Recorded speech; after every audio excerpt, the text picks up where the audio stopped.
Okay, here now 24th we are seeing.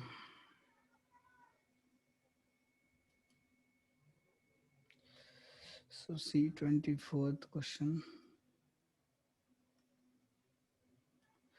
What is the equivalent conductance of PM3? Okay, equivalent conductance दिया है weak monobasic acid का 8 mho centimeter square and mho means Siemens है. mho मतलब क्या है? Siemens या पर ohm.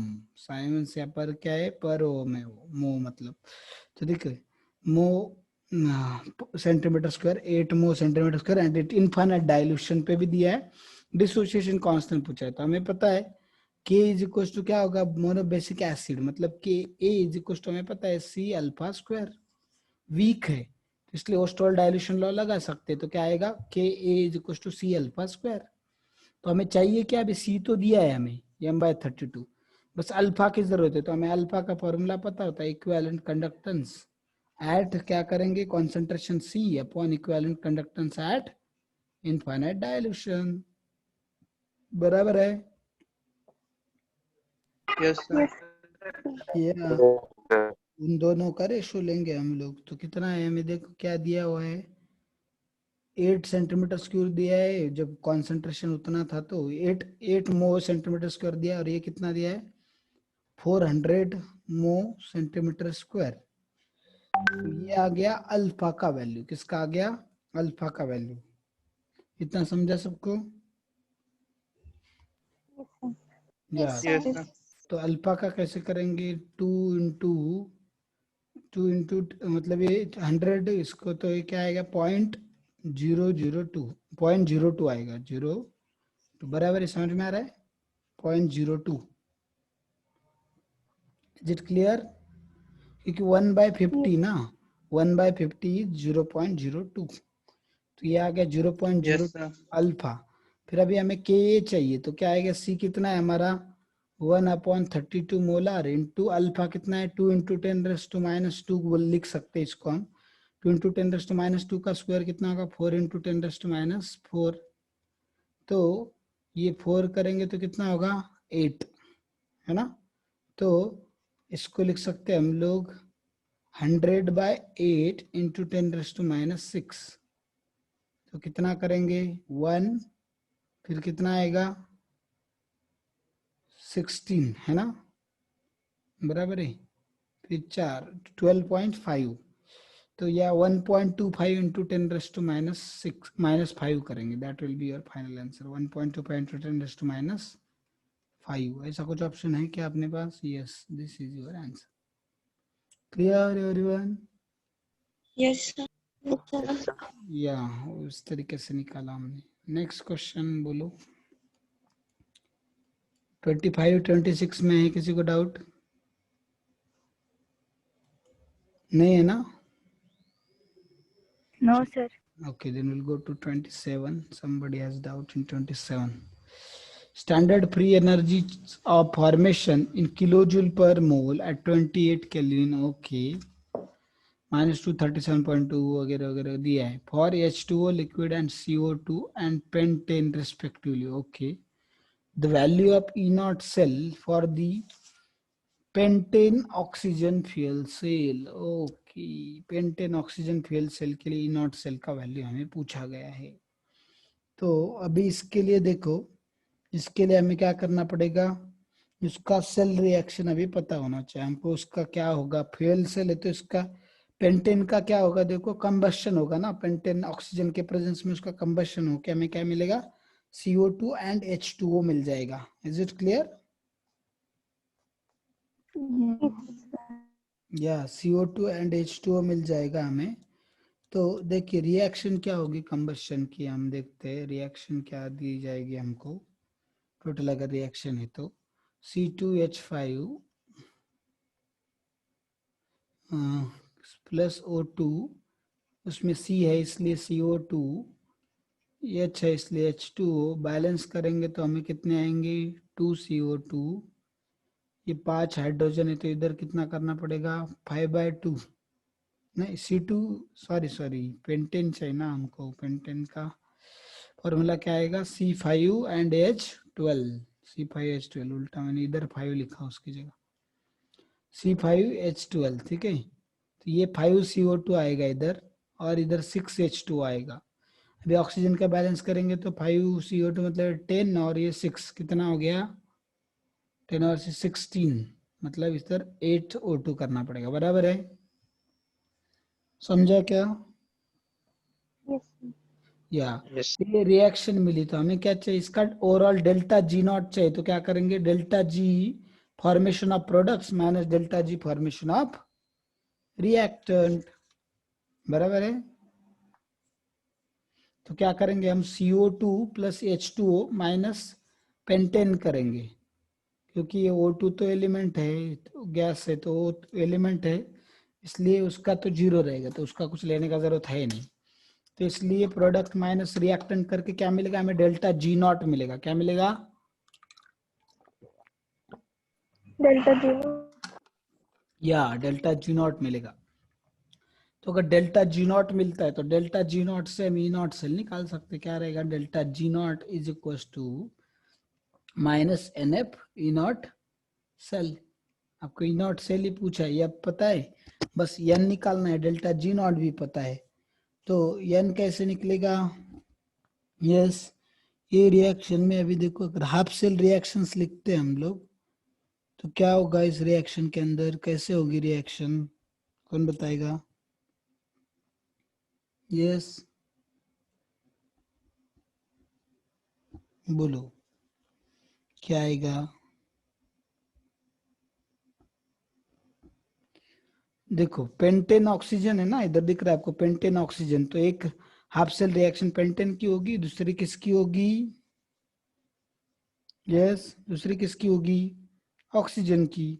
तो ऑक्सीजन, इधर देखो पेंटेन जो है अभी क्या होगा, C5H12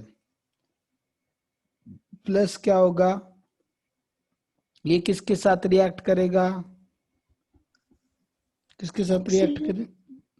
करे, वाटर के साथ में ना, एक्वियस सॉल्यूशन। तो तब उससे क्या बनेगा, CO2 एंड हमारा CO2 बन जाएगा इधर पहले तो CO2 हम देखते हैं इसकी कितना CO2 लगेगा, 5CO2। तो 5CO2 मतलब कितने ऑक्सीजन चाहिए, 10। तो वाटर मॉलिक्यूल कितने लेंगे हम लोग, 10 वाटर मॉलिक्यूल्स, कितने लेंगे, 10 वाटर मॉलिक्यूल्स, ठीक है। तो 10 वाटर मॉलिक्यूल, अभी C और O तो चला गया, बट अभी H बच गए ना, H कितने हैं देखो, ये 12 और ये 10 इंटू 2 20, तो टोटल कितने हो गए H, यस 32. 32, ठीक है 32। और ये क्या है कि देखो इसके ये जो इलेक्ट्रॉन्स है वो तो छीन लिए ऑक्सीजन ने वगैरह वगैरह, इसके इसने छीन लिए बॉन्ड बनाने के लिए। तो फिर क्या हो गया, H प्लस बचे, 32H प्लस, ये इलेक्ट्रॉन तो चले गए उनके, 32H प्लस बचे। तो इलेक्ट्रॉन भी एक H ने कितना इलेक्ट्रॉन दिया होगा, एक H ने,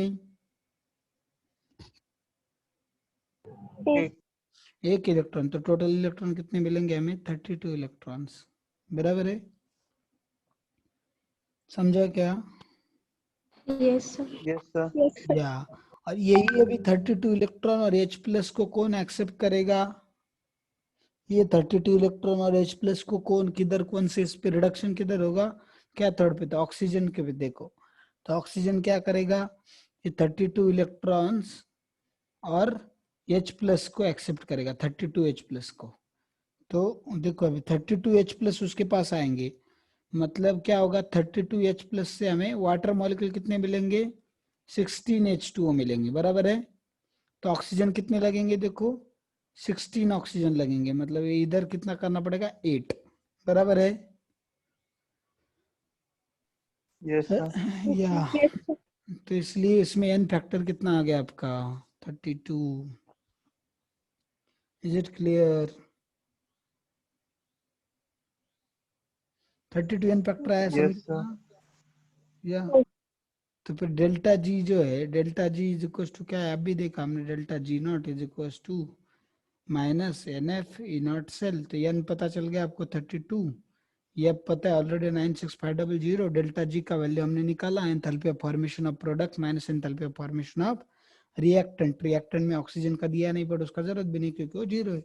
तो वो सब वैल्यू रख दिया एंड कैलकुलेशन किया, तो हमारा इन चारों में से कोई तो एक आंसर आ जाएगा। Okay, is it clear? Yes, sir. Yeah, तो try it at home because it's उसके कैलकुलेशन काफी बड़े हैं, इसलिए मैं नहीं कर रहा हूँ इधर। तो यू ट्राई इट, ये जो मैंने बोला वैसा करो, you will get the answer. Next बोलो, और कौन सा क्वेश्चन में डाउट है? आगे 40, 40, 40, 32, हाँ 35, 32, ओके 32, 32 से कि पहले नहीं है ना किसी को कोई डाउट? यस गाइस, 32 से पहले नहीं है ना किसी को कुछ doubt? no sir, no sir, No, sir. Okay okay 32, अभी देखते हम लोग। 4.5 gram of aluminum at atomic mass 27 mu is deposited at cathode, okay, from Al3 plus solution by certain quantity of electric charge. The volume of the hydrogen produced at STP from H plus ion in solution by the same quantity of electric charge will be, okay। तो पहले क्या करेंगे, charge निकालेंगे हम लोग। तो charge क्या होगा, W is equal to Z into q, क्या आएगा, Z इंटू क्यू। तो देखो अभी Z इंटू क्यू है, तो बट इससे देखो ये क्या बताया हमें, volume of the hydrogen produce at STP from H plus ion in the solution by the same quantity of.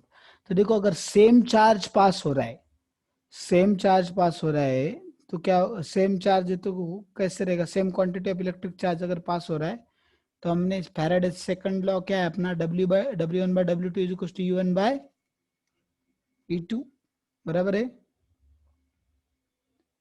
yes sir, Yes, sir. या तो W1 कितना है, 4.5 ग्राम, अपॉन W2 को वैसे ही रखेंगे। E1 कितना है अपना एल्यूमिनियम का, 9, 27/3 इज 9। E2 कौन सा है नेक्स्ट, हाइड्रोजन गैस, हाइड्रोजन का इक्विवेलेंट वेट कितना है, 1, बराबर है? तो W2 कितना आएगा, 4.5 upon 9, that is how much, 0.5, 0.5 gram.